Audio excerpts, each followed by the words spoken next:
वालेकुम friends, I hope कि आप ठीक होंगे। अच्छा, हमने अलजबरा में बेसिक्स पढ़ी हैं कि रूल्स क्या होते हैं, एडिशन कैसे करते हैं, सब्सट्रैक्शन कैसे करते हैं, मल्टीप्लिकेशन। अब ना पीपीएससी एफपीएससी में एक दो क्वेश्चंस रिपीट होते हैं और ये अक्सर आते भी हैं जिसमें हमने फार्मूला लगाना होता है, ये वाला a प्लस बी का स्क्वायर और एक होता है a माइनस बी का स्क्वायर। और अक्सर बच्चे कंफ्यूज हो जाते हैं कि इसका यार -2ab आता है या +2ab जब इसको हम करते हैं, एक्सपेंड करते हैं। अब मैं यहाँ पे सिंपल लिख भी सकता हूँ कि इसका फार्मूला क्या है। मैं आपको सिंपल बताता हूँ कि अगर आपको अलजेब्रा की मल्टीप्लिकेशन आती है तो अगर आपको कोई भी फार्मूला नहीं आता तो आप खुद से बना भी सकते हैं। अब ये जो a माइनस बी का होल स्क्वायर है, इसका मतलब क्या है कि a minus B dot a minus B, मतलब a माइनस बी 2 बार स्क्वायर है तो इसका मतलब है 2 बार, अगर 3 है तो इसका मतलब है कि a माइनस बी 3 बार। अब डॉट का मतलब क्या होता है, ज़रब। इसका मतलब यह है कि a minus B multiply by a minus B, इसको हमने सिंपल मल्टीप्लाई करना है। हम मैंने आपको कहा था कि मल्टीप्लिकेशन में पावर्स हमेशा ऐड होती है, यहाँ पे भी एक है, यहाँ पे भी एक है, तो a मल्टीप्लाई बाय a क्या बन गया, a स्क्वायर। अब यहाँ पे जहाँ पे कोई साइन ना हो वहाँ पे कौन सा साइन होता है, प्लस का। अब ये वाला प्लस ज़रब माइनस, मतलब एक प्लस की अलामत है और एक आपस में क्या हो रहा है, मल्टीप्लाई, और दूसरी माइनस की अलामत है। प्लस ज़रब माइनस क्या बन जाते हैं हमारे पास, माइनस। तो हमारे पास क्या यहाँ पे आएगा, माइनस। a और b आपस में मल्टीप्लाई हुए तो क्या बन गया, ab। अब पहला तो हमने क्रॉस कर दिया, छोड़ दिया। उसके बाद अब इस b को ऊपर वाली सारी रकम के साथ मल्टीप्लाई करना है, तो ये जो माइनस b है ये a के साथ मल्टीप्लाई होगा। अलजेब्रा में हमेशा अमाउंट से पहले साइंस को मल्टीप्लाई किया जाता है। यहाँ पे माइनस है, यहाँ पे कौन सा साइन हुआ, प्लस का, तो माइनस ज़रब प्लस क्या हो गया, माइनस। तो यहाँ पे माइनस आ गया। b और a आपस में मल्टीप्लाई हुए तो क्या बन गया, ए बी। बी ए बनते हैं लेकिन अलजबरा में हमेशा जो लेटर पहले आता है ए बी सी में हम वैसे लिखते हैं। और माइनस ज़रब माइनस, माइनस ज़रब माइनस क्या होगा, प्लस।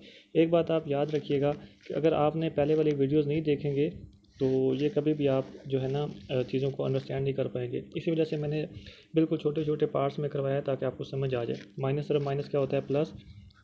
अब b ज़रब b क्या बन गया, b स्क्वायर। तो यहाँ पे कहीं पे भी b नहीं है तो वो b स्क्वायर नहीं है तो वो सेपरेट हम लिख देंगे, तो ये हमारे पास क्या बन जाएगा, a स्क्वायर।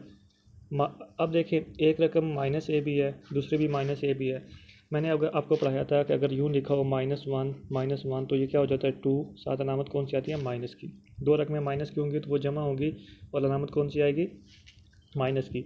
तो माइनस ए बी के साथ भी एक लिखा हुआ है, इसके साथ भी एक लिखा हुआ है। एक तो अलामत आ गई माइनस की, एक और एक हो गया 2, ए बी साथ ऐसे ही आ गया, प्लस बी स्क्वायर। तो हमारे पास फार्मूला क्या बना, A square plus B square minus 2ab।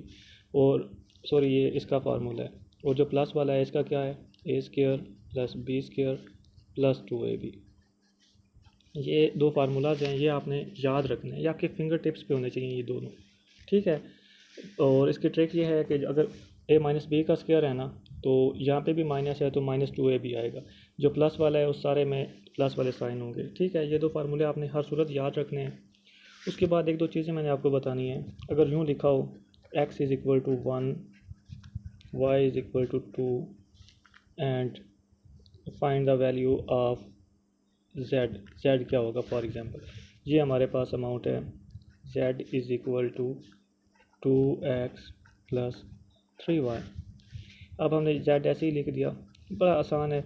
जहाँ पे x आ रहा है उसकी जगह पे उसकी वैल्यू लगा दें। अब x की वैल्यू क्या है, 1, y की वैल्यू क्या है, 2, तो x की जगह पे 1 आ गया प्लस y की जगह पे क्या आ गया, 2। तो अब आप देखें कि 2x इकट्ठा लिखे हुए हैं ना, तो इनके दरमियान कोई अलामत नहीं है, इन दोनों के दरमियान कोई अलामत है। जब अलामत नहीं होगी तो कौन सी अलामत होती है, मल्टीप्लिकेशन की। ये जो ब्रैकेट है इसका मतलब भी मल्टीप्लिकेशन होता है। तो 2 एक बार 2 हो गया, 3 2 बार क्या हो गया, 6, z ऐसे ही आ गया। तो z की वैल्यू क्या बन गई, 6 और 2 8। ये एक छोटी सी आज नई एक हमने क्वेश्चन किया, कल इसको मज़ीद एक्सपेंड करेंगे बेस्ड ऑन दीज फार्मूलाज। अच्छा, एक और चीज़ मैंने आपको बतानी है, बड़ी ट्रिकी है और ये बड़ी इंपॉर्टेंट है। अगर यूँ लिखा हो x की पावर 2 ब्रैकेट डाल के फिर 3 प्लस एक्स की पावर 2 3, मतलब x की पावर 2 2 की पावर 3। इनमें फ़र्क क्या है? अब ये ट्रिक आपने बड़ी गौर से समझनी है। जब ब्रैकेट होगी और पावर होगी और ये इसके साथ सिंपल मल्टीप्लाई होगा, जैसे 2 3 बार 6 होते हैं, ठीक है। जब ब्रैकेट होगी और 2 पावर्स होंगे तो ये सिंपल मल्टीप्लाई होगा, तो x की पावर क्या बन जाएगी 6। और अगर ब्रैकेट नहीं होगी तो 2 की पावर 3 का मतलब ये है 2 ज़रब 2 ज़रब 2, 2 3 बार, ठीक है, 2 3 बार, 2 2 बार 4, 4 2 बार 8, तो x की पावर क्या बनेगी 8। ये आपने याद रखना है। अगर ब्रैकेट होगी तो डायरेक्ट मल्टीप्लिकेशन मतलब होता है, अगर ब्रैकेट नहीं होगी तो फिर क्या मतलब होता है कि जो लेटर जिसकी पावर है वो उतनी बार आपस में मल्टीप्लाई हो।